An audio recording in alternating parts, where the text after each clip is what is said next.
అందరికీ నమస్కారం. అందరూ ఎలా ఉన్నారు? మన భారతదేశం ఆధ్యాత్మికతకు ప్రసిద్ధి చెందిన దేశం. దానికి కారణం ఎంతో ప్రసిద్ధి చెందిన ఆలయాలు.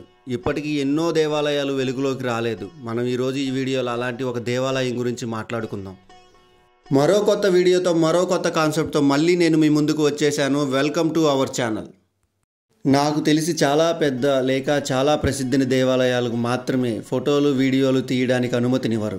నాకు చాలా సంతోషంగా ఉంది. ఈ దేవాలయం 100 సంవత్సరాల చరిత్ర గల దేవాలయం. కానీ ఈ దేవాలయం ప్రసిద్ధి చెందలేదు. మేము కూడా ఈ నియమాన్ని గమనించి నా మనసారా పాటించాను.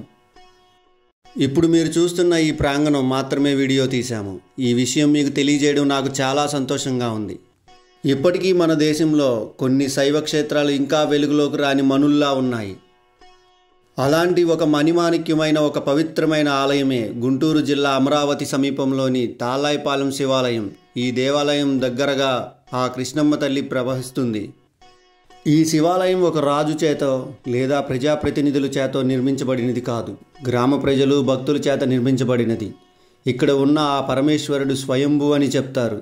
ఇక్కడ ఆ పరమేశ్వరుని శివపరమేశ్వర స్వామిగా పూజిస్తారు.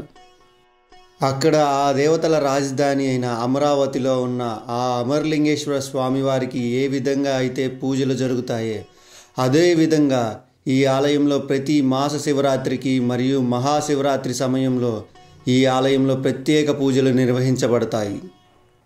ఈ దేవాలయంలో మరో ప్రత్యేకత ఏమిటంటే ఇక్కడ 1 కోటి లింగాలను ప్రతిష్ఠింపజేశారు. అయినా పరమేశ్వరుడు నిజంగా బోలాశంకరుడు. ఆయన కోసం తపస్సు చేసిన ప్రతి ఒక్కరికి ప్రత్యక్షం అవడమే కాకుండా ఆయన ఎన్నో వరాలు ఇచ్చారు. కొన్ని వరాలైతే ఆయన మీదనే ప్రయోగం చేయడానికి అనుమతి ఇచ్చారు. అయినా ఆ పరమేశ్వరుడు ఆయన భక్తుల కోసం కట్టుబడిపోయి ఉంటారు. అడిగిన కోరికలు తీరుస్తూనే ఉన్నారు. మనం కూడా ఆయన కోసం నిత్యం మన మనస్సులో ఆయన నామస్మరణనే తపస్సు చేస్తూనే ఉందాం. తాళ్ళాయిపాలెం గ్రామం అమరావతికి కేవలం 5 నుండి 6 కిలోమీటర్ల దూరంలో ఉంది. గుంటూరు నుండి 30 కిలోమీటర్ల దూరంలో ఉంది. రోడ్డు మార్గం చాలా బాగుంటుంది. నిత్యం బస్సు సౌకర్యం కూడా కలిగి ఉంది. ఇది చాలా ప్రశాంతమైన ప్రదేశం కావడంతో ధ్యానం, ఆధ్యాత్మికత కోసం వెళ్ళాలనుకునేవారు తప్పకుండా ఈ స్థలాన్ని సందర్శించాలి. చక్కటి ప్రకృతి, నదీ తీరంలో ఉన్న ఆలయం. ఈ ఆలయం పెద్దది కాకపోయినా శక్తి, నమ్మకం, భక్తి ఈ 3 కలిసిన పవిత్రతను అందిస్తుంది.